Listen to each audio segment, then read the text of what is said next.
ओम शांति। मुरली के द्वारा योग की पूर्व तैयारी कैसे करें के छठे पाठ में आप सभी ब्राह्मण आत्माओं का स्वागत है।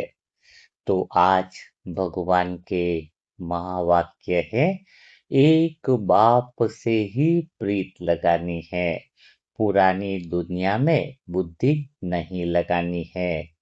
तो आज हम देखेंगे कि योग करने से पहले क्या हमारा भगवान के साथ गहरा संबंध बना हुआ है, क्योंकि संबंध अगर भगवान के साथ गहरा है तभी तो योग में जब बैठेंगे तो घंटों घंटों हम उसमें खो जाएंगे। तो आज हम योग से पहले पूर्व तैयारी के अंदर भगवान से गहरी प्रीत कैसे बने उसको देखेंगे। तो इसकी तैयारी के लिए आज आपको पूरे दिन एक विशेष बात का ध्यान रखना है। आत्मा का तीसरा विशेष गुण होना चाहिए। आत्मा के 3 गुण है ना, आत्मा के 3 काम बताया है। आत्मा का काम देखना, स्थिर रहना और दिशा देना। तो आत्मा स्थिर रह जाए, स्थिर रहने का अभ्यास कर ले तो वह 8 घंटा तो छोड़ो, घंटों घंटों वतन का आनंद ले सकती है। तो अपने आप से पूछना है, क्या आप स्थिर रहते हो? अगर योग में अलग अलग सीन दिखाई देते हैं तो फिर कैसे स्थिरता होगी? कभी पड़ोसी दिखाई देता है, कभी मकान के काम दिखाई देते हैं, कभी ऑफिस के अधूरे पेंडिंग काम दिखाई देते हैं, कभी घर परिवार के सदस्यों की परिस्थितियां दिखाई देती है। तो योग फिर कैसे होगा? तो हमें योग बहुत गहरा करना है तो वो लोग दिखाई ही नहीं दे। दुनिया में जितने भी बंधन है वह हमें योग में आए ही नहीं। हाँ, खाली देखने का काम तो है ही आत्मा का, आएंगे तो देखते रहो, लेकिन स्थिर रहने का मतलब है कि वो आए तो हम उससे चिपके ही नहीं। ऐसी पूर्व तैयारियां हमारी करनी जरूरी होती है। तो आज का सेशन बहुत ही महत्वपूर्ण है। जिन्होंने पिछले 5 सेशन नहीं सुने हैं उनसे निवेदन है वो सुन ले, और जिन्होंने सुन लिए हैं वो बार बार रिपीट करें, तो योग के गहरे अनुभव होते चले जाएंगे। तो अभी सबसे बड़ी बात आती है आत्मा का स्थिर रहना, यानी एक भगवान के प्रेम में डूब जाना। पर भगवान के प्रेम में डूबने की तैयारी कैसे करें? अगर कहें भक्ति काल में कि मीरा तो भगवान के प्रेम में ऐसी डूबी थी कि पूछो ही मत, भगवान के प्रेम में तो मजा ही था। लेकिन अगर मीरा को अपने बच्चों को ट्यूशन छोड़ना होता तो क्या वो अपने भगवान के प्रेम में डूब पाती? लैला मजनू, हाँ मजनू लैला का दीवाना था, उसको लैला के अलावा कुछ दिखाई नहीं देता था, उसका प्रेम तो परिपूर्ण था। लेकिन अगर मजनू को मकान की लोन की किस्तें भरनी पड़ती, ईएमआई भरनी पड़ती, रेंट भरना पड़ता, हाँ, अगर इतना करना पड़ता तो मजनू को प्रेम याद रहता या किस्तें याद रहती? बात तो यहाँ पर आती है। इसीलिए भक्ति काल के अंदर वह प्रेम नहीं कह सकते हैं। इसलिए भगवान हमें राजयोग सिखाता है। वह राजयोग जिसमें मकान की किस्तें भी भरी जाए, बच्चों को स्कूल भी भेजा जाए और भगवान के प्रेम में तल्लीन भी रहा जाए। लेकिन समस्या इस बात की है कि आज तक बीके भाई बहन इसकी पूर्व तैयारी नहीं करते हैं और योग में बस जब भी बैठो बैठ जाए। तो फिर उनको स्कूल याद आता है, घर याद आता है, किस्तें याद आती है, जिम्मेदारी याद आती है, दूसरों के स्वभाव संस्कार याद आते हैं। तो फिर योग कैसे लगेगा? बिना तैयारी के तो योग कभी लग ही नहीं सकता है। तो आज हम देखेंगे कि घर गृहस्थ में रहते हुए हम भगवान से वो प्रीत कैसे लगाए, हम स्थिर कैसे रहे। अंगद का बताया ने कि अपना पाव स्थिर रखा। अंगद ने कभी भी कितना रावण ने सबने कोशिश करी कि उसका पाव हटाए। तो प्रैक्टिकली में वह चीज सीखनी योग के पूर्व तैयारी के अंदर हमें जरूरत है कि हमें कोई भी परिस्थिति हिला नहीं सकती है।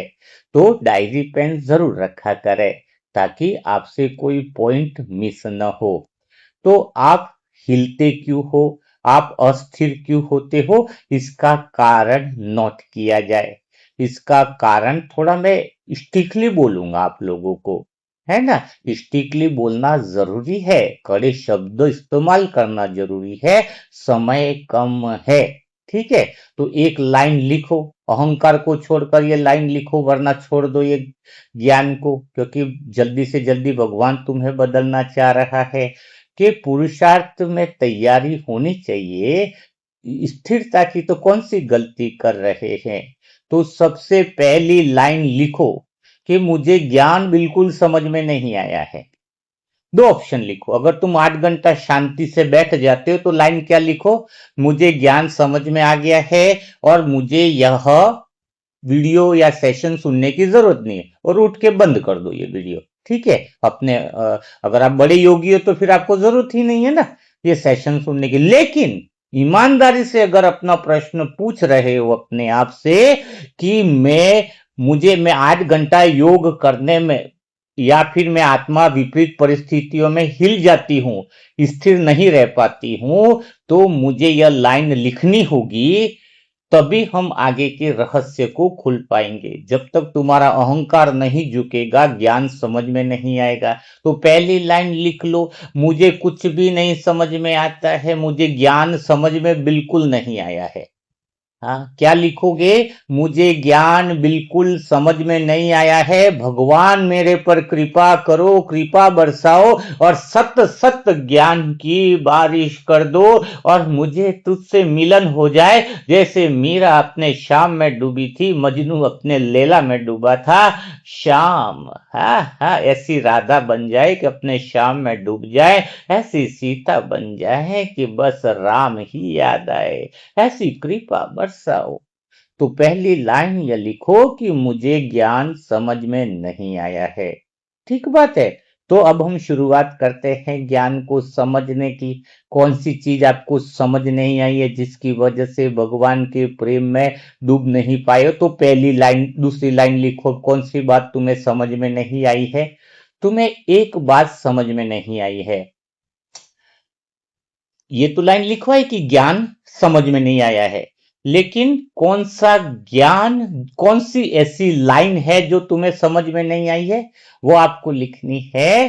कि सबसे बड़ी अज्ञानता क्या है, सबसे बड़ी अज्ञानता है कि हम मन जो है अपने आप को अधूरा समझ कर संसार से पूर्णता पाने के लिए जाता है। यह सबसे बड़ी अज्ञानता है जो आज तक मुझे समझ में नहीं आई। क्या लिखनी है लाइन में, कि मेरा मन अपने आप को अधूरा मानता है, और अधूरा मानकर संसार में पूरा करने के लिए, अपने आप को अधूरा है तो पूरा करने के लिए संसार की तरफ भागता है। यह सबसे बड़ी अज्ञानता है, और यह अज्ञानता को जानना ही योग की पूर्व तैयारी की महत्वपूर्ण सीढ़ी है, छठे भाग की छठी सीढ़ी। अब इसको हम स्पष्ट करेंगे। इतने साल हो गए आपको, 80 साल ज्ञान में हो गए, 85 साल, 90 साल, 40 साल, किसको है, किसको 20 साल है। आप कौन से अज्ञानता में हो अभी आपको पता चलेगा। आप क्या लिख रहे हो, दिन भर पुरुषार्थ क्या किया, पूरा उल्टी दिशा में दौड़ रहे हो। अगर एक तरफ दिल्ली है, हाँ दिल्ली है इस दूसरी दिशा में, और आप भाग रहे दूसरी दिशा में, और कितना भी दौड़ लो, कितना भी दौड़ लो, क्या दिल्ली आएगी। आप पूछो अपने आप से, हाँ कितना भी भाग लो, कितना उल्टी दिशा में भाग रहे हो, दिल्ली है दूसरी दिशा में, आप है दूसरी दिशा में भाग रहे हो, क्या दिल्ली आएगी। तो आपका पुरुषार्थ जो है वो दूसरी दिशा में कैसा जा रहा है। आप क्या बोल रहे हो कि मेरा मन अशांत है और इस शांति को पाने के लिए हम योग कर रहे हैं। बहुत ध्यान से सुनना तो समझ में आएगा। आप क्या पुरुषार्थ कर रहे हो कि मन मेरा शांत है और इसके लिए संसार में पूरा होने के लिए भी भाग रहा है। हाँ, और दूसरा क्या योग भी क्यों कर रहे हो तुम? ताकि मेरा मन शांत तो हो जाए। आप योग क्यों कर रहे हो? मेरा मन शांत हो जाए। ये पूरी उल्टी दिशा है, पूरी उल्टी दिशा में है। उल्टी तैयारी करके कर रहे हो तुम। योग नहीं लग पाएगा मेरे प्यारे भाई बहनों। जरा बात को फिर से समझाऊंगा, बहुत ध्यान से सुनना। एक मधुबन से बड़े भाई जी आए थे जब मैं शुरुआत में था। बोले बहुत तारीफ हुई कि ये आपको बहुत जल्दी तुम्हें गहरी शांति का अनुभव करा देंगे, बहुत गहरा अनुभव करा देंगे, गहरा आनंद करा देंगे, मन तुम्हारा शांत हो जाएगा। 200-250 की सभा थी। मैं बीच में खड़ा हो गया भाई जी को देखकर। भाई जी आप मंगल ग्रह से आए हो क्या? बोले नहीं नहीं मैं मंगल ग्रह से नहीं। मैं कहा कहां से? अरे हम मैं परमधाम से हूँ, खास तो परमधाम से आया हूँ। तो बोले हम क्या मंगल ग्रह से आए क्या? नहीं जी। बोले तुम भी परमधाम से आए हो तो तुम नई शांति कहां से लेकर के आओगे भाई जी? तुम भी वहां से आए, हम भी वहां से आए, तो तुम नई शांति कहां से दोगे? हाँ, मैं थोड़ा पहले बहुत प्रश्न पूछता था 19-20 साल की एज में, कहां से दोगे शांति? तो आप लोग यहां पर एक गहरी बात समझो। मन की सबसे बड़ी अज्ञानता क्या है? मैं अधूरा हूं। यह भ्रम ही माया है, यही सबसे बड़ी अज्ञानता है। भगवान ने पुरुषार्थ के अंदर एक ही चीज बताई है, स्मृति और विस्मृति का खेल। शिव बाबा की बात को समझो, अंडरलाइन करो, मैं आराम से बता रहा हूं ताकि आप गलत फहमी में न रहो। स्मृति और विस्मृति का खेल। तो मन ये भूल कर बैठा है, मन ऑलरेडी शांत है। इस लाइन को लिखा जाए, मन ऑलरेडी शांत है, मन को शांत नहीं करना है। आत्मा तो है ही शांत स्वरूप, आनंद स्वरूप है, सदा ही आत्मा शांत है। लेकिन मन भी सदा शांत है, पर मन अशांत हो सकता है। बहुत इस बात को क्लियरिटी के साथ समझो। आत्मा तो सदा शांत स्वरूप है, सदा आनंद स्वरूप है। मन भी सदा शांत है, लेकिन मन अशांत हो सकता है अज्ञानता के कारण, भ्रम के कारण।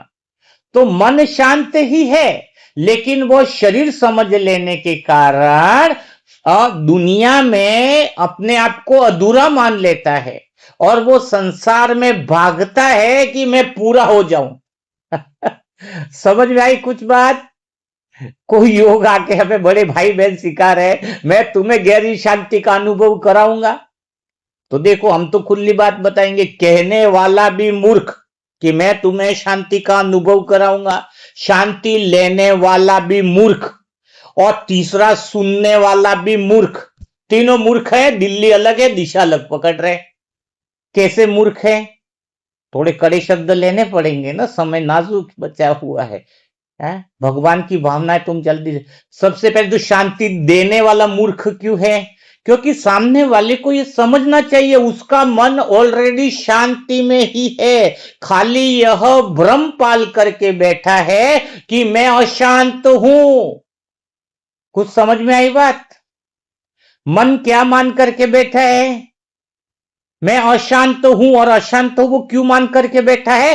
अज्ञानता वश, ब्रह्मवश, कि मैं शरीर हूं, या मैं वो कौन सा अज्ञानता मान के कि मैं संसार से जुड़ूंगा तो पूरा हो जाऊंगा, 20 लाख मिलेगा तो पूरा हो जाऊंगा, कोई शादी करेगा तो मेरी शादी हो जाए तो पूरा हो जाएगा, कोई बोलेगा कि हमारे ये बहू सुधर जाए, पति सुधर जाए तो मैं पूरा हो जाऊंगा, ये हो जाए तो मैं पूरा हो जाऊंगा।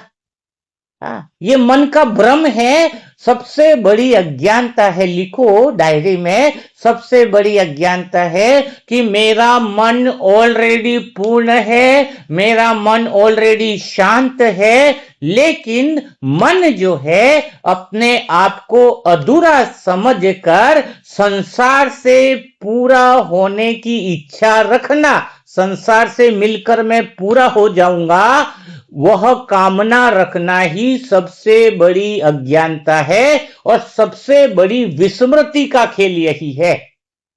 सबसे बड़ी जो भगवान ने दो ही चीज का खेल बताया है, स्मृति का खेल और विस्मृति का खेल। तो जब कोई भाई बहन बड़े बड़े हो, निमित्त भाई हो, बड़े बड़े भाई बहन हो, यहाँ नाम किसी का लिया नहीं जा रहा है जहां पर कोई व्यक्तिगत ले लिया जाए। इस कभी भी मुरली मंथनों में कभी विशेष नाम का कभी लिया नहीं गया है। सभी आत्माओं के लिए शत शत नमन है। लेकिन भगवान ने कहा कि मेरे ही बच्चों में कपूत है और सपूत है, तो प्रैक्टिकल तो बताना पड़ेगा कि कपूत कौन है, सपूत कौन है। बड़ी कुर्सी पर बैठने से सपूत बच्चा नहीं कहा जाएगा, बाबा ने पहले ही कहा है। गरीब से गरीब बच्चा हो, चाहे कैसा भी, वो भी ऊंचा है। तो वो सारे बच्चे जो कहते हैं मैं तुम्हें शांति दूंगा, क्या बोलते हैं, है क्लासेस सुनाऊंगा तुम्हें शांति देने की, तो वो भी मूर्ख है। और लेने वाले कि हाँ भाई आज तो हमें ऐसी क्लास मिलेगी कि शांति मिल जाएगी, वो भी मूर्ख हुए। रीजन तो स्मृति और विस्मृति का खेल है। जब तुम ऑलरेडी शांत ही है, तुम्हारा मन ऑलरेडी, तुम्हारा मन पूर्ण ही है, ऑलरेडी पूर्ण है, उसमें और कोई चीज भरी ही नहीं जा सकती है। एक कप में चाय भरी हुई है, ऊपर चाय डालोगे तो चाय छलकेगी, पर चाय भरी नहीं जा सकती है। सोचो जरा, तुम ऑलरेडी, मन तुम्हारा पूर्ण है, उसमें तुम्हारे जेठानी का प्रेम नहीं भर सकता, संसार के सोफा सेट नहीं आ सकते, करोड़ों की बिल्डिंगों की इच्छा कामना करी वो पूरी हो जाए तो भी भरने वाली नहीं है, कुछ भी नहीं होने वाला है। ऑलरेडी तुम्हारा मन शांत ही है, ऑलरेडी पूर्ण ही है, ऑलरेडी तुम्हारा मन पवित्र ही है, ऑलरेडी तुम्हारा मन आनंद में ही है। कुछ समझ में आई बात? ऑलरेडी आनंद में ही। और संसार कैसा है? अगर हम अपने मन को अधूरा मान लेते हैं, ये भ्रम पैदा करते हैं, तो संसार से हम क्या भागा दौड़ी क्या कर रहे हैं? संसार से हम भागा दौड़ी कर रहे हैं कि मुझे यह मिल जाए। तो संसार से भागा दौड़ी का अर्थ क्या है, थोड़ा मैं इसको और डिटेल करूंगा। एक नगर में आर्यन नाम का एक युवक रहता था। थोड़ा कहानी से आपको और समझने में थोड़ा, देखो आपने पिछले सेशन नहीं सुने, उन भाइयों से निवेदन है पिछले भाग सुन लें, तो ये कंटिन्यू फ्लो बना रहता है योग की तैयारियों का। एक कहानी सुनाऊंगा जिससे और क्लियर होगा आपको कि एक नगर में आर्यन नाम का एक युवक रहता था। बचपन से उसके मन में एक ही प्रश्न था कि मुझे ऐसा क्यों लगता है कि कुछ कमी है। सुनना, बहुत ध्यान से सुनना, अपने अहंकार को साइड में रखकर सुनना। क्या कि आर्यन नाम का युवक रहता था, बचपन से उसके मन में एक ही प्रश्न था कि मुझे ऐसा क्यों लगता है कि कुछ कमी है। वह यह प्रश्न किसी से भी कहता नहीं था, लेकिन अंदर उसे खालीपन हमेशा रहता था। जब वह लगभग 10-12 साल का था, उसके पूरे जीवन की कहानी बता रहा हूं, उसने पूरी डायरी में लिखी है। जब वह 10-12 साल का था, उसे लगा कि शायद नए खिलौने मिल जाए तो वह खालीपन भर जाएगा। पिता से सबसे ज्यादा महंगे से महंगा खिलौना खरीदने का बोलता था और वो खरीद कर लाते थे। कुछ दिन तक वो खुश रहता था, फिर उसकी बेचैनी लौट आती थी। सोचता था शायद यह खिलौना अच्छा नहीं है। फिर समय बीतता गया, थोड़ा बड़ा भी हुआ। उसे लगा कि जो लोग नए नए कपड़े पहन रहे हैं, नई फैशन के कपड़े पहन रहे हैं, तो मैं भी नई फैशन के कपड़े पहनूंगा तो अधिक खुश होऊंगा। हाँ, मेरा मन तृप्त हो जाएगा। बहुत सुंदर वस्त्र खरीदे, आईने में स्वयं को देखकर उसे लगता है कि अब तो जीवन बदल जाएगा। लेकिन कुछ दिन तक उसे सचमुच अच्छा लगता था। फिर वापस एक दिन सुबह उठकर उसने पाया कि वही पुरानी भीतर में पुरानी कमी बैठी थी। अरे मैं खाली हूं, कुछ तो करूं, कुछ समझ में नहीं आ रहा है, क्या करूं। कपड़े अलमारी में भरे पड़े, लेकिन फिर भी खालीपन था उसके अंदर। उसने निश्चय किया कि शायद धन में शक्ति है, धन मेरे को खालीपन से पूर्णता में ले आएगा। वो दिन रात मेहनत करने लगा, व्यापार में लग गया। वर्षों तक उसने बहुत धन इकट्ठा किया। नगर के लोग उसे सम्मान से देखने लगे। अब उसे विश्वास था कि शायद पूर्णता मिल गई है। लेकिन एक रात को अपने बहुत बड़ी मेहनत से जो विशाल भवन बनाया था, छत पर खड़े होकर उसने अनुभव किया, भीतर में वही खालीपन था, बेचैनी थी। बाहर सब कुछ बदल गया था, पर भीतर कुछ भी नहीं बदला था।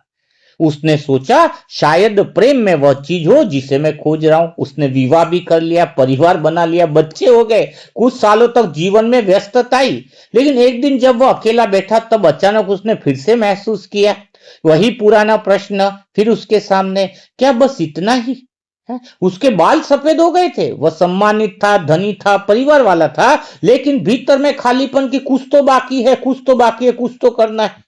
अब लेकिन उसे स्पष्ट दिखाई देने लगा कि वह जितना उसे भरने का प्रयास करता था वो उतना ही गहरा लगता था, और ज्यादा मेहनत ही करनी पड़ेगी, और ज्यादा बाकी है। एक दिन उसे एक साधु आए, संत आए, उसने बहुत पहुंचे हुए थे गांव में, तो आर्यन उनके पास पहुंचा। उसने सारी बात बताई कि मैंने पूरा जिंदगी ईमानदारी से जी है, सब कुछ पा लिया है, फिर भी लगता है कि कुछ पाया नहीं, समस्या क्या है?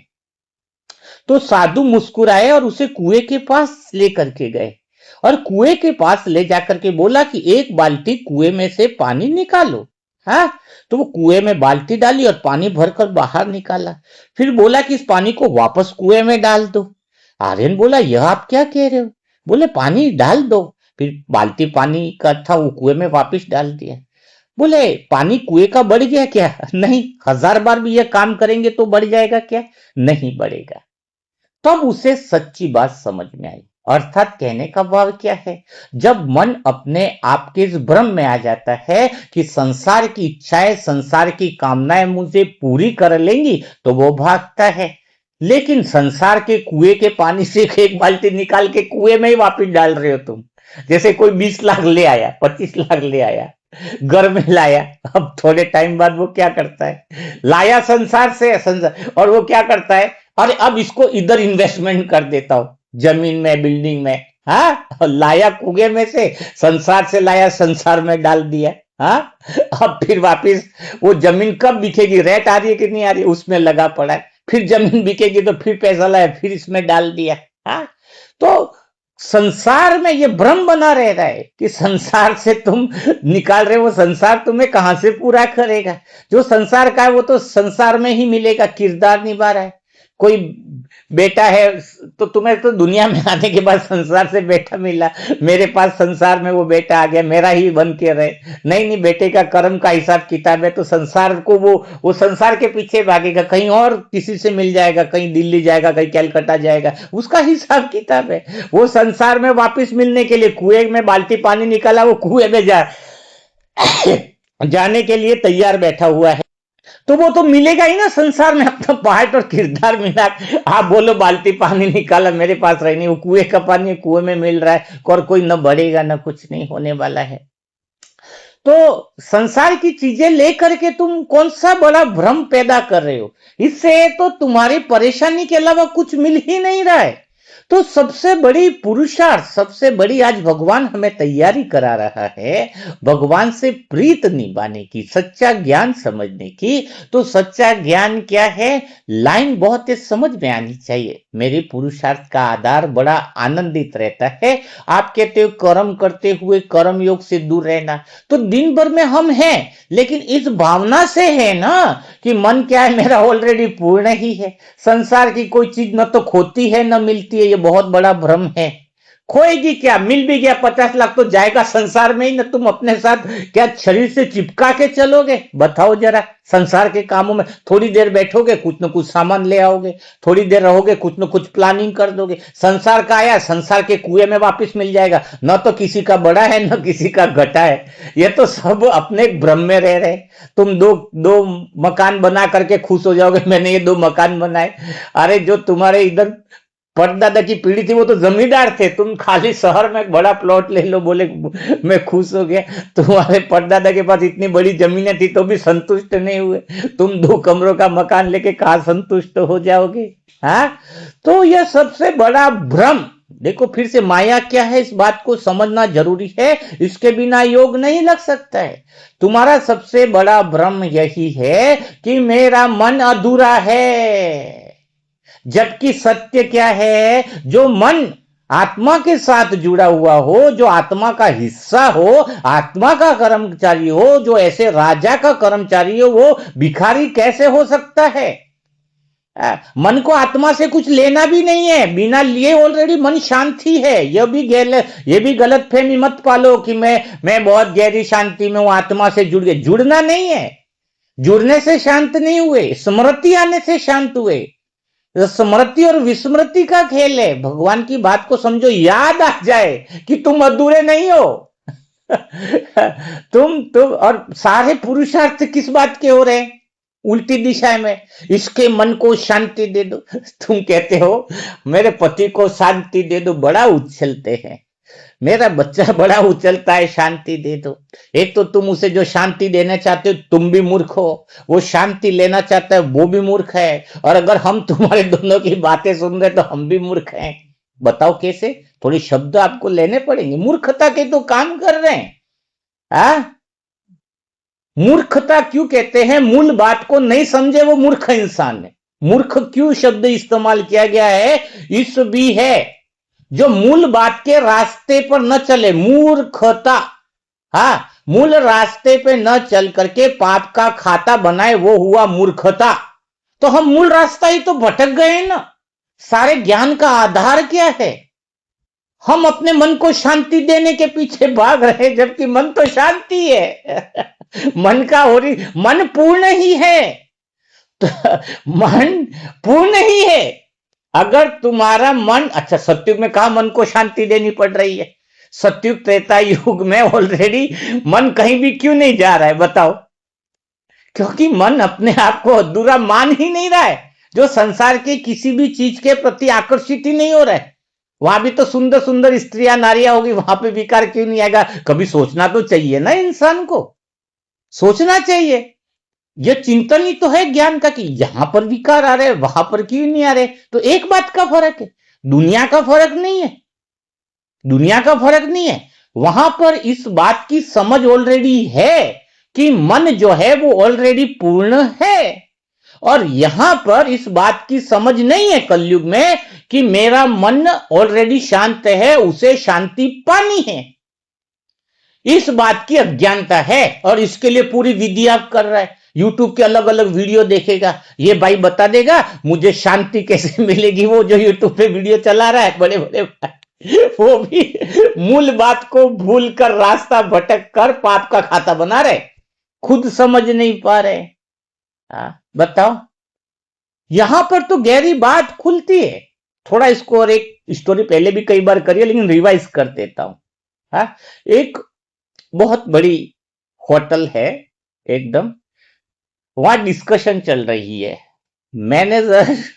मैनेजर जो है वो एंट्री कर रहा है, लैपटॉप रहता है ना, बहुत सारे कमरे हैं उसमें एंट्री कर रहा है। उसी समय एक वेटर आता है, एक उसका जो मेन बैठा हो काउंटर पे बैठा है, तो दूसरा उसका सहयोगी मैनेजर है वो उसके पास आता है, और वो कहता है सहयोगी मैनेजर कि 307 नंबर कमरे का जो बिल है वह ये कह रहा है कि मैंने इतना तो खाना खाया ही नहीं है। वो कस्टमर कह रहा है आपने जो बिल दिया है, 2 पिज्जा 2 बर्गर सारी चीज का बिल दिया है, वो तो बोल रहा है कि मैंने तो ये इतना खाना खाया ही नहीं है। और वो बोले लैपटॉप में तुम्हारा चेक करो उसको क्या क्या ऑर्डर गया है 2 दिन तक का, और वो बिल मानने को तैयार ही नहीं है कि मैंने ये सब खाना नहीं खाया है। वो फिर उलझ रहे। वो मैनेजर कह रहा है कि नहीं ये ऑर्डर तो गया है, और वो दूसरा मैनेजर का ऑर्डर गया, लेकिन कस्टमर मानने को तैयार ही नहीं है। अब वो बड़ी प्रॉब्लम में आ गए। 1 घंटे तक डिस्कशन हुआ। तो वहां पर एक वेटर आया उन दोनों मैनेजर और दूसरे मैनेजर के पास, मेन मैनेजर और सब मैनेजर के पास। उसको बोला कि मैं समाधान करूं। बोले क्या? कि मेन समस्या यह है कि तुम जिस बात के लिए लड़ रहे हो वो कस्टमर यहां रुका ही नहीं है। वो बोले कस्टमर रुका ही नहीं, ये कैसे हो सकता है? 307 नंबर में तो रुका है। तो दूसरी बात उसने बताई कि दूसरी तुम इस गलत फहमी में हो कि ये 307 कमरा है, इस पूरी होटल में 307 नंबर का कमरा ही नहीं है। वो और आश्चर्य में हो गए, क्या बात कर रहे हो? 300 वो कस्टमर भी नहीं है, और दूसरी बात कह रहे कि इस होटल में 307 नंबर का कमरा ही नहीं है। फिर उसने बताया तीसरी एक खास बात बताओ कि उसने बताया क्या कि तुम मैनेजर भी नहीं हो और ये भी सब मैनेजर नहीं है। ये बहुत वो उनको और आश्चर्य हुआ, क्या बात बता रहे, हम तो ड्यूटी करें। नहीं नहीं नहीं, बोले न तुम मैनेजर हो न तुम सब मैनेजर हो, ये बड़ी भ्रम की बात है। और चौथी बात उसने बताई, एक राज की बात सुनोगे? बोले क्या? ये पूरी होटल ही नहीं है। वो और टेंशन में आ गए, क्या बात कर रहे हो, होटल ही नहीं है। बोले पांचवी राज की बात सुन लो, क्या? कि न तुम हो न मैं हूं न कोई है ही नहीं। वो तो बेहोशी हो गए। बोले जिस बात के लिए झगड़ा हो रहा था कि होटल में बिल गलत भेजा है, वहां पे कस्टमर ही नहीं है, होटल में वो रूम ही नहीं है, और वो होटल ही नहीं है, और मैनेजर वो ही नहीं है, और वो न तुम है न हम है, तो सारी दुनिया में अभी तुम बीके भाई लड़ाई किस बात की कर रहे हो? कि मेरा पति दुखी है, पहली बात तो वो तुम्हारा पति नहीं, दूसरी बात तुम्हारा पति दुखी ही नहीं है। वो दुखी हो तो उसको दुख दूर करे, उसका मन तो शांत में है, वो अज्ञानता है, वो भ्रम में है, दुखी नहीं है। वो दुखी हो तो इलाज करे, वो तो कैरेक्टर में फंस गया है। अब कोई करोड़पति आदमी भिखारी का नाटक करे तो उसकी उसके ऊपर हम क्या बोलेंगे? अरे ये तो करोड़पति है, भिखारीपन का नाटक कर रहा है, तो क्या करेंगे उसके लिए? दया आएगी कि नहीं आएगी बताओ जरा? दया आएगी उसके ऊपर। तो ये तो करोड़पति और भिखारीपन का नाटक कर रहा है।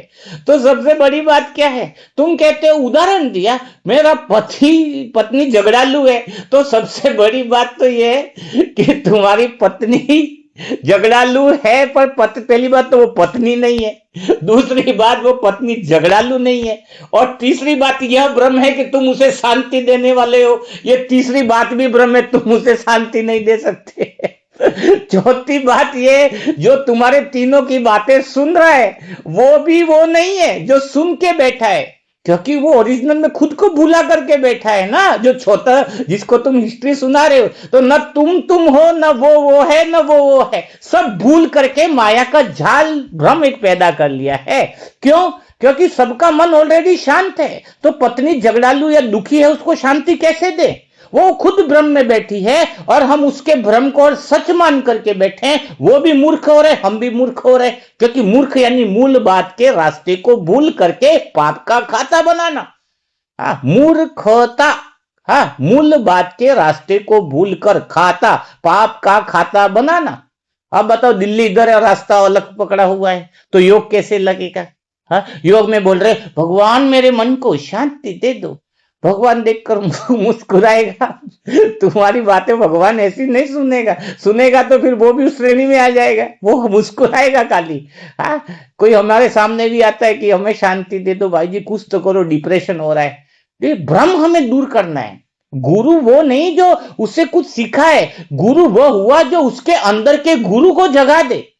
हाँ, अंदर के गुरु का काम यह है कि उसके अंदर ऑलरेडी गुरु बैठा हुआ है। जैसे माइक से आवाज बाहर जा रही है, पर माइक के ऊपर अगर कपड़ा बांध दिया जाए तो क्या होगा? आवाज बाहर नहीं आ रही है। तो तुम्हारी अज्ञानता की जो पट्टी बंदी है तुम्हारे अंदर, गुरु का काम होता है उस अज्ञानता की पट्टी को खोलना। अभी मैं भी तुम्हें यहां पर बात बता रहा हूं निमित्त बन के, तो मैं तुम्हें कोई शांति दे नहीं रहा हूं, मैं तुम्हारे याद दिला रहा हूं कि तुम ऑलरेडी, तुम्हारा मन शांत है। 2 दिन करके देखना, मेरा मन ऑलरेडी शांत है। जब यह पता चलेगा कि मैं करने वाला हूं ही नहीं, हाँ भाई देखो, अशांत होगा तो कुछ करना पड़ेगा ना, मुझे कुछ करना कब पड़ेगा? अच्छा एक बात बताओ, मुझे जब मेरा मन अशांत हो तब तो कुछ करो। मेरा एक मित्र था, बहुत पैसा कमाया, बहुत फैक्ट्रियों में मेहनत करी, उधर उधर रात दिन तक मैं आराम से मजे में शांति में बैठा 7-8 सालों के। वो परेशान होकर के, उसने हमारी बातचीत नहीं होती, मैं उसको विरोध नहीं करता था, वो आके कहे अब मेरे को इन सारी परेशानी से छुड़ाओ यार मेरे दोस्त यार, तुम कितना मजे से रहते हो, तुम कितना शांति से रहते हो। मैंने कहा मैं ऑलरेडी शांत तो हूं, ये मुझे ज्ञान है, तो ये भ्रम मान करके बैठा, ये चीज मिलने से शांत होगी। और हमें जलन कब होती है? जब हम भी अपने आप को अपूर्ण मानते हैं, तो हमें लगेगा वो करोड़पति में से ज्यादा पैसे वाला क्यों हो गया। हमें तो ये पता होता है वो पैसे वाला हो गया तो और ज्यादा भागने वाला है, और पैसा वाला हुआ कहाँ है? वो पैसा तो उठा करके कहीं ना कहीं संसार में लगाने के पीछे दौड़ पड़ेगा। इधर सोना रेट बढ़ गया, उधर लगा दो, इधर और जमीन खरीद लो।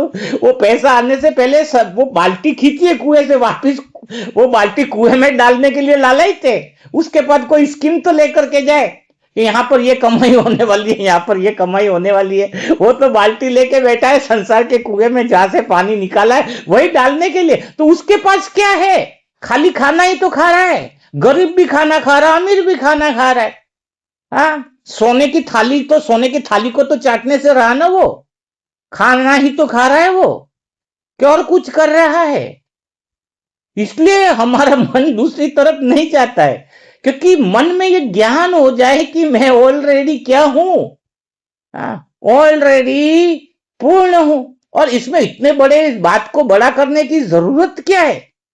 कोई बोले हम 6-6 घंटा योग पट्टी करेंगे। एक बहुत पर्चा छपवाया था कि गहन शांति की अनुभूति के लिए 6-6 घंटे की विशाल योग पट्टी। मैंने कहा 6 घंटे की योग पट्टी की जरूरत क्या है? ये तो स्मृति विस्मृति का खेल है। काश उनको कोई बता दे, इतना खर्चा न करे कि भाई तुम ऑलरेडी, तुम्हारा मन शांत ही है, तुम योग पट्टी में ये समझ करके बैठ रहे हो कि मैं अशांत हूं, तो योग से निकलने के बाद रिजल्ट शांति के कैसे आ सकते हैं? एक भागता हुआ व्यक्ति कहे कि मैं तो अशांति हूं, उसको बोलेंगे तू रुक जा, तू भागने से पहले क्या था? कहीं तो रुका हुआ था जहां से तेने दौड़ शुरू करी, तो तू फालतू दौड़ क्यों शुरू कर रहा है? तो अब यह पॉइंट तो समझ गए होंगे अब। हाँ, तो अगर ये पॉइंट क्लियर हो गया होगा तो हम अगली पॉइंट की तरफ, पूर्व तैयारी की तरफ बढ़ते हैं। हाँ, बहुत अच्छे से ध्यान से सुनना। अब हम अगली पॉइंट कर रहे हैं कर्मेंद्रियों की सही तरीके से उपयोगिता करना। हाँ, आप लोग तैयार हो? तो उसके अंदर सबसे पहली लाइन कैसे क्या लिखनी है? पहली लाइन तो आपको वैसे लिखनी पड़ेगी, यहाँ पर योगी बनने के लिए आए हैं ना। मैं आज तक कर्मेंद्रिय को उपयोग कैसे करना चाहिए इसकी कला को बिल्कुल नहीं जानता हूं। हाँ, कोई लिखेगा क्या इस बात को? तैयार है? क्योंकि मुझे पता है जो लिखेगा सो समझेगा। जैसे पहले लिखा ना, मुझे ज्ञान नहीं था, तो अभी ज्ञान मिला कि नहीं मिला? पूछो अपने आप से। जब तुम जीरो बन करके मुरली सुनोगे, भगवान कहता है बच्चा बनकर मुरली सुनो, मुझे कुछ नहीं आता है, भगवान के सामने कुछ नहीं आता है। और जहां जरूरत पड़े, जहां पे कोई सीखना चाहे, तो मास्टर गुरु बनकर सिखाओ। हाँ, कोई सीखना चाहे पूछे तो। हाँ, वरना तो हम चेले ही बने रहे, अच्छी बात है उसमें। तो अभी कुछ बात को सीखना चाह रहे हो ना, तो क्या लिखोगे कि मुझे कर्मेंद्रियों का चलाना बिल्कुल नहीं आता है। अच्छा, नहीं लिखोगे तो बताओ, ये आंखें धोखा देती कि नहीं देती है? तुम्हारी आंखें धोखा देती है। अगर तुम एक एक कर्मेंद्रियों को ले रहे हैं, हम पहले आंखों को ले रहे हैं, फिर हम कानों को लेंगे, फिर हम नाक को पकड़ेंगे, फिर हम मुंह को पकड़ेंगे। देखो, योग की पूर्व तैयारियां तो ऐसे ही होंगी। हाँ, एकदम से चाय थोड़ी बनेगी, चाय पत्ती, दूध, शक्कर सभी तो चाहिए। ठीक बात है। तो अब बात आती है आंखें को चलाने की कला। क्या आप लोगों को आती है आंखें को चलाने की? अगर कोई आत्मा ऐसी हो जो विकार की दृष्टि से देखती ही नहीं हो, जिसकी आंखें चंचलमान हो ही नहीं, तो फिर तो वो ऑलरेडी सब कुछ आता है उसको, फिर तो ये मुरली मंथन की पूर्व तैयारी की जरूरत नहीं है। लेकिन जो दिल से स्वीकार करता है, नहीं नहीं नहीं, ये आंखें धोखा देती है। अगर आंखें कभी कभी धोखा देती है, तो भी बात तो यही है, दूध में कभी जहर पड़े तो भी दूध तो जहर बनना ही है। कुछ 6 महीने तक काम विकार में नहीं है, फिर 7वें महीने विकार में गया। इसका अर्थ क्या है कि 6 महीने तक जो उसने विकार को रोका था, वह भी तो विधि गलत थी, वो तो जबरदस्ती रोका था विकार में। एक जन का बोला, एक डाकू है, उसने हर एक का मर्डर करता था, वो हर महीने में 2-3 मर्डर करता था। गांव में बात फैली, जो हर महीने में 2-3 दिन मर्डर करता था, 6 महीना हो गया उसने कभी मर्डर नहीं किया। हाँ, सब लोगों ने बोला कि उसका स्वागत किया जाए, जो हर महीने 2-3 मर्डर कर रहा था। उस आदमी की तपस्या, त्याग और बात को स्वीकार किया जाए, जिसने 6 महीने तक मर्डर नहीं किया। बताओ, अब पता चला 6 महीने तक उसको जेल में बंद कर रखा था। अब जेल में बंद है तो मर्डर कैसे करेगा? जेल से जैसे ही निकला, तो उसने 7वें महीने मर्डर कर दिया। तो तुम्हारे पास ऐसी परिस्थिति आई नहीं 6 महीना। हाँ, ऐसी कोई मूवी देखी नहीं, ऐसी संगत मिली नहीं, ऐसी कहानियां देखी नहीं, ऐसे दृश्य देखे नहीं, इसलिए तुम 6 महीने तक मर्डर नहीं किया। थोड़ी बातें यहां पर स्पष्ट होगी, थोड़ी इसको, क्योंकि यहां पर तो न कोई कहने वाला है, मैं तो, मेरे को तो देखा नहीं, न सुनने वाला है, न तुम्हें हमने देखा, न सुनाने वाला, न भगवान दिख रहा है। तो भ्रम तो दूर हो ही रहा है ना। न कहने वाला है, न सुनने वाला है, न जो खास सुनाने वाला है। तीनों है नहीं, इसलिए ये ग्रुप काम कर रहा है। मनसा सेवा ग्रुप काम क्यों कर रहा है? क्योंकि हम भ्रम में नहीं है, हम सत्य में है। क्योंकि जब किसी देह का नाम आ जाएगा, ये कहने वाला, ये सुनने वाला, कोई नहीं है इधर। तो अभी बात क्या आ रही है, इसलिए कड़क बातें हो पाती है ना, नहीं तो किसी के अहंकार को चोट लग जाती है। तो ऐसी वाली बात हो रही है। आंखों की संभाल कैसे करें, आंखों को कैसे संभाले, आंख की कर्मेंद्रियों को कैसे सही तरीके से अनुशासन से चलाएं। एक एक कर्मेंद्रियों को हमें चलाने की कला आनी चाहिए।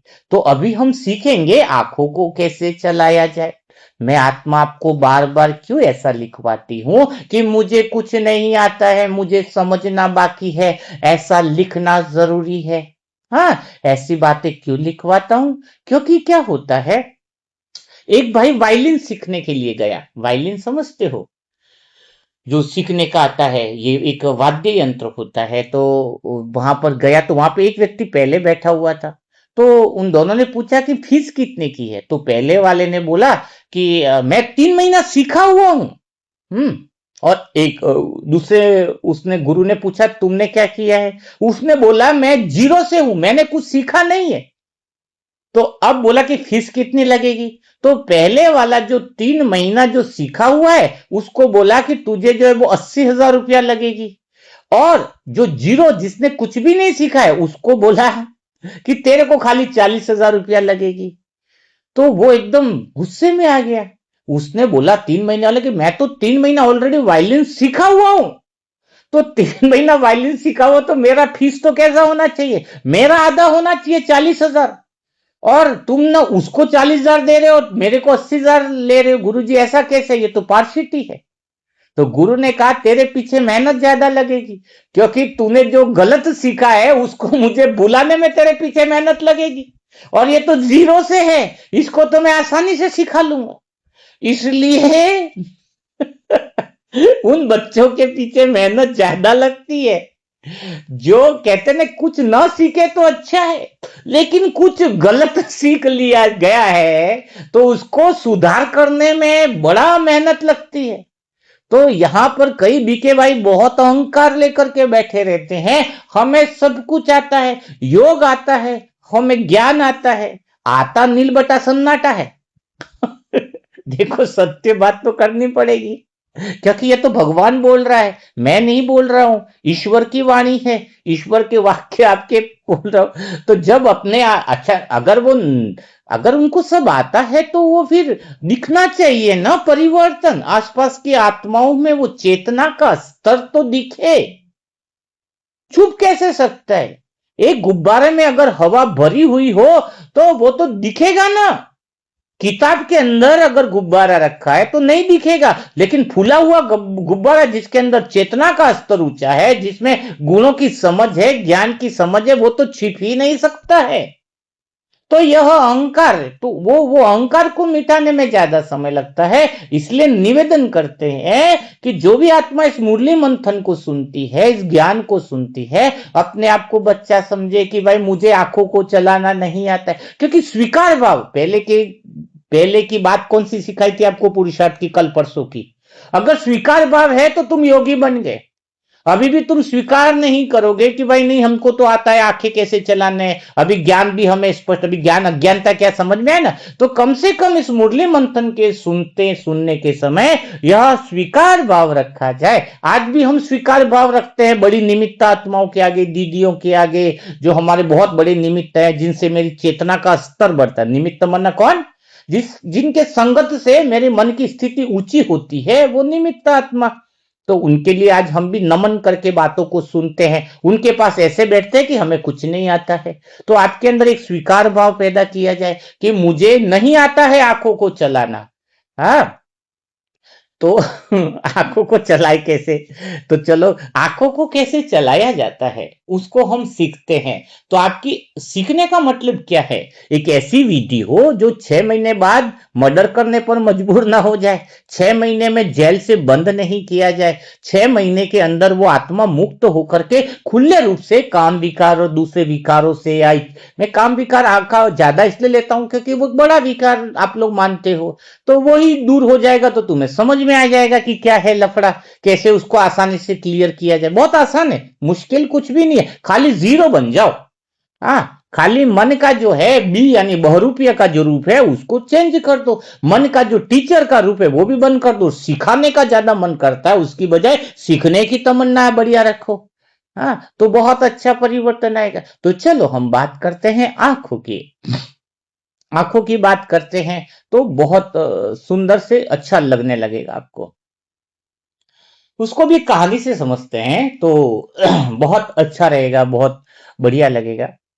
एक ब्रह्मा कुमारी बहन थी, बीके प्यारी, बहुत अच्छी बहन थी। वो इतना प्रसन्न रहती थी, इतना खुश रहती थी।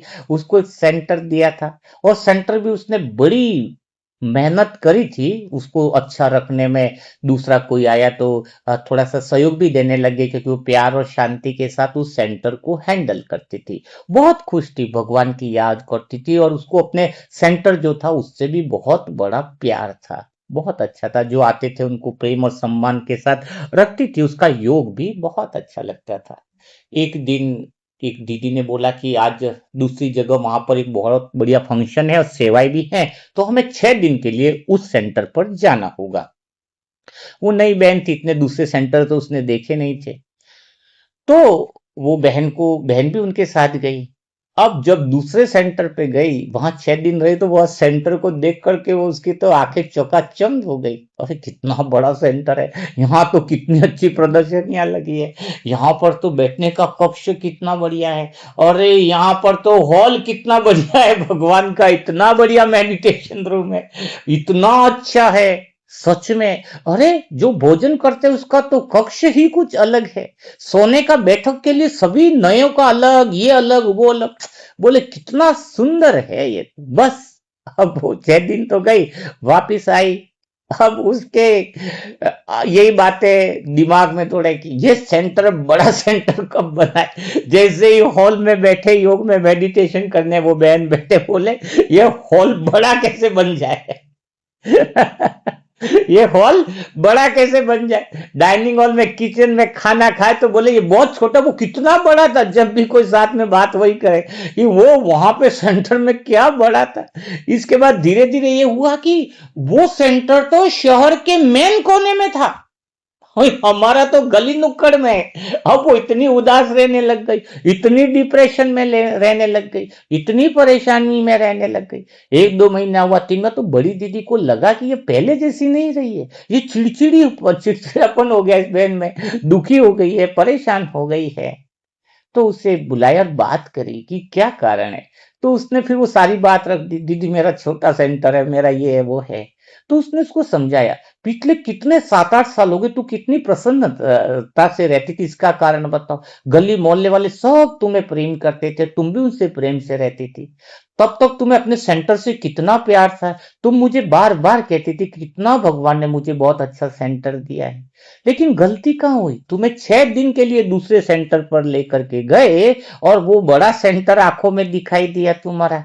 हाँ, और वो सेंटर दिखाई दिया। अब तुम्हारी आंखें पहले वाली नहीं रही, अब तुम्हारी आंखें नई जमीन को देखती कि कौन सा कॉर्नर मिल जाए। अभी तुम कोई भाई बहन आते तो देखते कि कौन सा भाई बहन बड़ा डाइनिंग टेबल बनवा दे, कौन सा ऐसा भाई बहन है जो बड़ा हॉल बना दे। हाँ, तो अब तुम्हारी आंखें देखने वाली नहीं रही। यहां पर आप समझ लेना, बहुत गहरी बात है। आंखें तब वो आंखें बढ़िया रहती है जो आंखें देखने वाली होती हैं। जो आंखें खोजने वाली होती है वह आंखें भ्रम को पैदा करती है। वह आंखें का कर्मेंद्रियों का दुरुपयोग है। इस बात को लिखना चाहोगे? आंखों का पहली कर्मेंद्रियों का आपको बता रहे हैं, ट्रेनिंग दी जा रही है। हम्म तो क्या बात बताई आपको कि वह जो इच्छा है, आपके आंखें अगर देखने वाली है तो आंखें आप उपयोग कर रही हो, और आंखें खोजने वाली बन गई तो भोग बन जाता है। तो इसका आंखें खोजने वाली कब बनती है? यहां पर वही बात आपको आज समझाई जा रही है। अगर जैसे भी मेरा मन पूर्ण है, शांत है, आनंद में है, मुझे ज्ञान है इस बात का कि मुझे संसार की कोई चीज पूरी नहीं कर सकती है और मुझे अधूरापन देगी। अगर मुझे इस बात का ज्ञान है तो मैं मार्केट में जाऊंगा, बिल्डिंगों में घूमूंगा, मॉल में घूमूंगा, शायद लोगों के साथ जाकर पिक्चर भी देख लूं, लेकिन मेरा मन उस चीजों में कुछ खोजेगा नहीं, वर्तमान में रहेगा। आंखें देखने का ही काम करेंगी, आंखों को किसी वस्तु की तलाश नहीं रहेगी। आपकी सबसे बड़ी प्रॉब्लम देखो, ये जो दो आंखें हैं वो दिन भर में सुबह उठते ही खोजती है, मन को अधूरा मानती है। सुबह उठ करके बच्चों के पीछे, मेरा बच्चा पढ़ के कलेक्टर बन जाए। तुम्हारे अपने बच्चे को तुम कलेक्टर बनने की इच्छा को खोजती हो। हाँ, पति को थोड़ा सा चीज अच्छे से बात करे, ये तुम खोजते हो। हाँ, ये मन की जो आंखों की खोज है, ये आंखों की खोज है। ये भगवान का ही बन जाए, ये भी आंखों की खोज है। तुम्हारी आंखें जब खोज वाली बनती है, तुम कभी भी योग नहीं लगा सकते। अब वहीं पर आपको एक चीज बताई जाए, हम जब फूल को देखते हैं तो मजा क्यों आता है? क्योंकि फूल में कोई खोज नहीं कर रहे हैं, खाली देख रहे हैं, सुगंध का आनंद ले रहे हैं। प्रकृति को जाने पर हम सुकून क्यों महसूस होता है? प्रकृति में जाने पर अच्छे पहाड़ है, अच्छे झरने हैं, देख रहे हैं, उसके पास में बैठे हैं, नदी के किनारे बैठे हो, समुद्र के किनारे बैठे हो, तो आपको कुछ प्रॉब्लम्स नहीं होती है। कारण बताया जाए, क्यों प्रॉब्लम नहीं होती है, क्यों खुशी मिलती है? वहां पे आप कुछ खोज नहीं कर रहे हो। जहां पर आंखें खोज करना बंद कर देती है तो समझो काम विकार भी नहीं आता है। अगर आंखें खोज करना बंद कर दे तो रिश्ते सुधर जाते हैं। अगर आंखें खोज की दृष्टि से न देखकर जो जैसा है उसकी उसी तरीके से देखे, आंखों का काम देखना है, उसको वही काम दो ना, देखने का ही दो ना। तुमने आंखों का काम देखने की जगह मन अपने आप में अज्ञानता कर लिया, अधूरापन, आंखों को खोज में लगा दिया। इधर से पैसा आएगा, इधर से ड्रेस कौन सा डिजाइन में, अरे तुम्हें ड्रेस देखना है लोगों का, लेकिन ये थोड़ी देखना है। और ये भी खोजिए ड्रेस छोटा पहनना है कि बड़ा पहनना है, तुम्हें कौन सा खोजी करता ठेका दे रखा है? ये अच्छा है, ये बुरा, खोज क्यों कर रहे हो तुम? हाँ? साक्षी अवस्था क्या है? आत्मा का काम क्या है? देखना। मन ऑलरेडी पूर्ण है तो उसे कुछ संसार से चाहिए ही नहीं। अगर तुम्हारी आत्मा, तुम्हारी आंखें कुछ खोज कर रही है, यानी संसार से कुछ पाना चाह रही है, कुछ बड़ा पद चाहिए, पति बदल जाए ऐसा चाहिए, तो संसार से तुमने इच्छा तो करी, तो कामना करी, इच्छा करी, तो क्रोध आएगा ही आएगा, क्योंकि संसार से दुश्मनी हो जाने वाली है तुम्हारी। क्योंकि संसार से इच्छा पूरी हुई तो संसार अच्छा है। कोई बोलेगा संसार से इच्छा पूरी नहीं हुई तो क्या बोलेगा? अरे संसार तो सबसे बेकार है। क्यों वो बेकार क्यों बोल रहा है? उसकी इच्छाएं कामनाएं पूरी नहीं, उससे उसको किससे शादी करनी थी वो शादी नहीं हो पा रही है, उसको किसी से प्रॉब्लम है, संसार से कौन सी प्रॉब्लम है? पैसा कमाने की, पैसा कमा नहीं पाया, पैसा कमाना बड़ा मुश्किल है, तो संसार बुरा हो गया। हाँ, किसी ने उसको अपमान कर दिया, संसार के लोग तो बुरे हैं। क्योंकि तुमने कामना की इच्छा करी ना कि मुझे सम्मान मिले, तुमने इच्छा करी करोड़पति बनना, तुम करोड़पति नहीं बने। हाँ, बताओ, तुम्हें किसी से प्यार करने की इच्छा ही और वो लड़की तुम्हें नहीं मिली, संसार की सारी लड़कियां खराब है, क्योंकि तुमने इच्छा करी संसार से और संसार से तुम्हें कुछ नहीं मिला, तो संसार से तुम्हारा रिश्ता कैसा है? संसार मुझे पूर्ण करे। अब कुएं में से हर बार तो पानी निकलने से रहा, निकल भी गया तो जाना तो कुएं में ही है। हाँ, लेकिन एक तो भ्रम में रहना, तो जब तुम संसार को इस तरीके से देखते हो कि संसार से कुछ मुझे मिलने वाला है, भिखारी बन करके दोनों हाथ खोल करके देखते हो, तीसरी आंख है, दो आंख तो ये है जो इन आंखों से देखें, ये अच्छा है ये बुरा है, और तीसरी आंख कौन सा है? न मुझे संसार से कुछ चाहिए, न संसार से कोई उम्मीद है, न संसार से सुख है, न संसार से दुख है, क्योंकि मैं तो ऑलरेडी पूर्ण हूं ना। संसार के सुख मुझे मिल जाए तो भी मुझे कुछ फर्क नहीं है। ये दो विकल्प से तीसरा विकल्प खोलना ही तीसरी आंख खोलना है, और वहीं से योग की शुरुआत होती है। तीसरी आंख कौन सी है? बीच में। संसार अच्छा है तो भी उसमें ऊपर नहीं जाना है, क्योंकि कुछ लोगों के लिए संसार अच्छा होगा। क्यों अच्छा है? क्योंकि संसार से उसे कुछ चीजें मिल रही है ना। जो कामयाब हो रहा है ना, संसार की कुछ कुछ इसकी कामनाएं पूरी हो रही है, वो क्या बोलेगा? जाके पूछना उसको, अरे संसार बड़ा उच्च है। जिस गांव में कोई ऐसा पद वाला इंसान है जिसको गांव से सम्मान मिल रहा है, उसको पूछो गांव के लोग कैसे? बोलेगा गांव के लोग बहुत बढ़िया, क्योंकि उसको मालाएं पहना रहे, कोई फंक्शन होगा तो मैन कुर्सी पर बैठा रहे। वही गांव का एक दूसरा व्यक्ति लो जिसकी कोई, वो बोलेगा इस गांव के लोग तो बहुत बुरे हैं। एक ही गांव एक के लिए अच्छा है, एक ही गांव एक के लिए बुरा है। बताओ कैसे? तो जिसकी दृष्टि ही संसार से कुछ पाने की है, इच्छाएं हैं, कामनाएं हैं, कामना वाला व्यक्ति क्रोध करता है, और वह व्यक्ति कभी भी योग नहीं लगा सकता है। तो यह बात को समझना, कौन सी बात को समझना?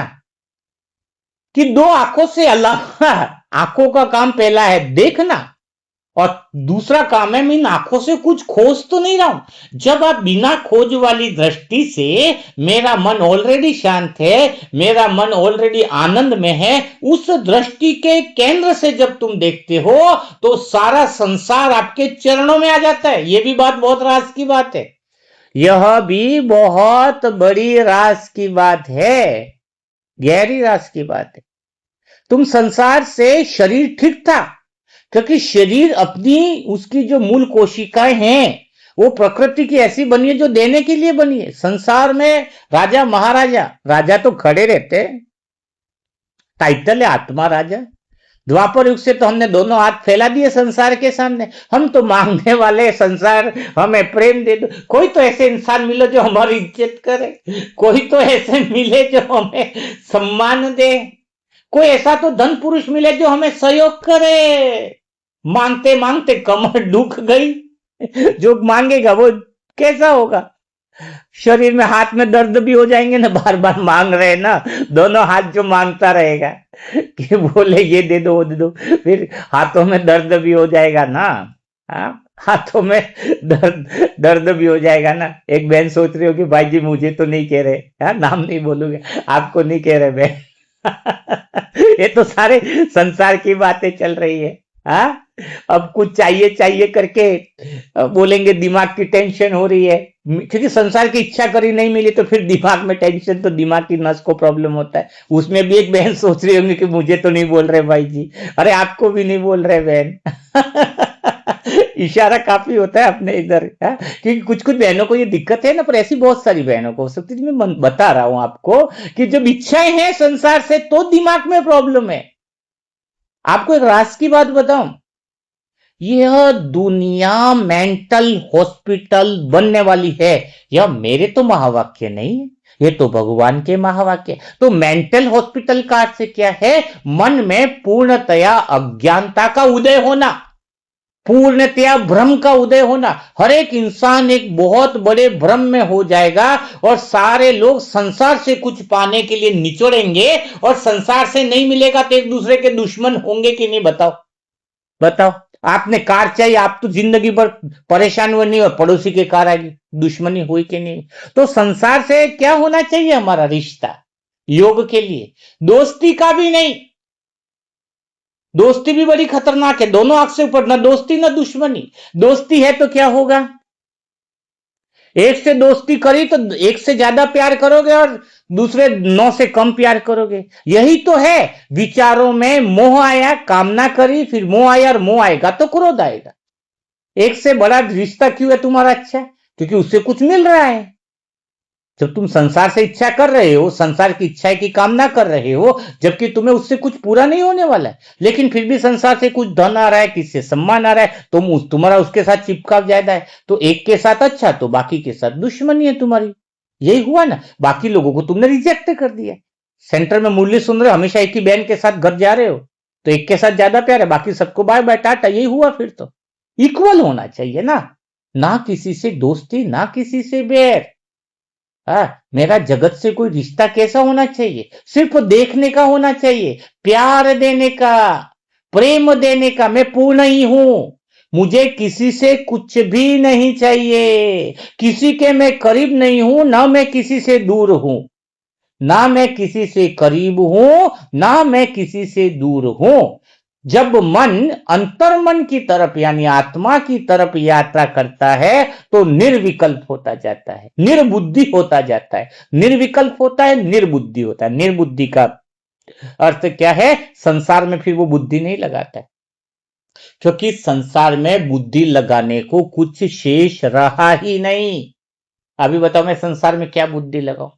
बुद्धि तो तब लगाओ जब कुछ पाना हो, जब मेरा मन ऑलरेडी शांत है, ऑलरेडी पूर्ण है, मुझे इस बात का ज्ञान आ गया, मुझे इस बात की समझ आ गई, तो फिर मैं अज्ञानता में क्यों जाऊं? बताओ। अब संसार से कोई चीज मिल भी जाए तो मुझे पता है कुएं का पानी मिला, कुएं में ही जाना है। अच्छा चलो, आपने कुछ सेवा डाली, तरसे जन्म की बुक सेवा डाली, ये डाली, तो क्या इसको मैं शरीर पे चिपका के चलूं पैसों को? बताओ, वो पैसा किधर जाएगा? पैसा आया तो पैसा सेवा में लगाया। बुके भी कल भी आ गया, 2-4 सेंटरों के आए, निःशुल्क बुके पहुंचाए जाए सेंटरों के लिए। हाँ, तो वो पैसा आया, संसार से आया, बाल्टी कुएं से निकाली, बाल्टी कुएं में जा रही है। मतलब आपका पुण्य बढ़कर आपके पास आ रहा है, सोचो जरा, कहीं जा नहीं रहा है। और पैसा तो वैसे ही आपके पास से जाने वाला है, पर किस तरफ जाए? जो पुण्य तो जमा हो। तुम ये मत सोचो तुम्हारा पैसा पकड़ के रखा है, तुम्हें तरसे जन की भूखो या भगवान के कार्य में न लगा तो पकड़ा रहेगा। कोई न कोई स्कीम लेके आ जाने वाला है तुम्हारे पास, इसमें 8% ब्याज मिलेगा, उसमें 10% मिलेगा। मिलने धरने वाला कुछ नहीं है, क्योंकि ये साल तो बड़ा विशेष है, सब जाने वाला है, दबा रहे कहते हैं ना, लेकिन उपयोग तो सही हो। वो पैसा उस जगह तो लगे जब पुण्य बन के। पैसा किसको काम आया है क्या? सोचो ना जरा। आप इधर भी दोगे तो इधर भी काम नहीं आ रहा, सब कुछ तो सेवा में घूमेगा सिर्फ। संसार की चीजें संसार में घूमेगी, कोई किसके पास रख के गया है क्या? कोई कितनी बड़ी महल बना दिया फिर कहेगा कि ये मेरा है। अरे तुम्हारे परदादा यहाँ पे कितने बना के गए, वो नहीं कर पाएंगे मेरा है, तो तुम कहां से आए? कोई व्यक्ति संसार में ऐसा ही नहीं है जो सदा काल का घर बना सके। यही तो भ्रम है। मैं शरीर पैदा हुआ ये भी भ्रम है, मैं जन्म से पहले भी था, मैं हूं। सत्य के करीब जब हम यात्रा करने लग जाए, सत्य की तरफ हम बढ़ने लग जाए, तब हमें मजा आता है। सबसे पहले विचारों में आसक्ति आती है, फिर मोह पैदा होता है, और उस मोह से क्रोध पैदा होता है। इंद्रियों को कैसे चलाना है, उसकी कला आज हमने सीखी है। इंद्रियों की कला अर्थात आंख को आंख से सिर्फ देखना है, खोजना नहीं है। मुंह से भी क्या करना है? खाना खाना है। कौन कौन से पकवान है खोजो मत। ये मुंह वाली बात बाद में लेंगे, थोड़ा आज आंखों के ऊपर हम लिए हैं। कर्मेंद्रियों की अलग अलग तैयारियां जो है वो आपको कराई जाएंगी। तो आज काफी सारी चीजें आप समझ गए होंगे। लगभग 1 घंटा हो गया है। ऊपर से निमित्त आत्माओं का भी आदेश है कि मुरली मंथन 1 घंटे से ज्यादा नहीं होना चाहिए। तो समय के अनुसार निमित्त आत्माओं के आदेश को मानते हुए 1 घंटा हम मुरली मंथन का समय रख पा रहे हैं। जल्दी से आत्मा की यात्रा ऐप डाउनलोड करें, उस पर जल्दी ही वीडियो अपलोड, और लंबे वाले भी होंगे, डिस्क्रिप्शन बॉक्स में लिखा हुआ है डिटेल। और वहां पर भी आप कमेंट बॉक्स में भी फर्स्ट में जाकर के भी कर सकते हैं। जिन आत्माओं ने पहले के पार्ट नहीं सुने हैं कि मुरली के द्वारा सहज योग का अभ्यास कैसे किया जाए, तो वो जरूर सुने। अधिक से अधिक आत्माओं को शेयर करें ये वीडियो, योग की तैयारी, योग की पूर्व तैयारी, क्योंकि वो अगर अभी से जुड़ जाएंगे तो फिर पूरब के बाद पश्चिम भी है, उत्तर भी है, दक्षिण भी है, चारों दिशाएं है ना। तो अभी तो पूर्व तैयारियां हम कर रहे हैं, उसके काफी सेशन चलेंगे। तो आप कमेंट बॉक्स में ज़रूर लिखिएगा कि आपको वास्तव में आज कुछ परिवर्तन आया, क्या आज आपको कुछ समझ में आई, क्या आज आपने यह देख पाए कि हम वास्तव में कहीं मूर्खता वाले रास्ते पे नहीं चल रहे। मूर्खता शब्द का अर्थ वो मत निकालना जो दुनिया का है। मूर्खता यानी मूल रास्ते से भटक कर कहीं पाप का खाता तो नहीं बना रहे, यानी कोई बात को गलत समझ करके तो नहीं बैठे। नहीं तो क्या होता है, एक बात अगर हम गलत समझ करके बैठे हैं तो फिर क्या होगा, तो फिर हमारा योग नहीं लगेगा। इसलिए हमें बातों को, भगवान कहता ना, मेरी बातों को कोई कोटों में भी कोई में से भी कोई ही समझ पाता है। हाँ, ज्ञान तो हमेशा सुनने वाले बहुत हैं, लेकिन जो ज्ञानवान तो बना है, विद्वान बना है, विद्यावान भी बना है, लेकिन दिल में जब उतरे तब विद्यावान होता है। खाली विद्वान नहीं बनना है, बनना है विद्यावान बनना है। तो कल फिर हम मुलाकात करेंगे ऐसे दिल छू जाने वाले नए मुरली मंथन के साथ, नई बातों के साथ, नए अनुभवों के साथ, नए प्रयोगों के साथ, पूर्व तैयारियों के साथ। तो तब तक के लिए सभी मेरे प्यारे भाई बहनों को ओम ओम शांति, ओम शांति, ओम शांति।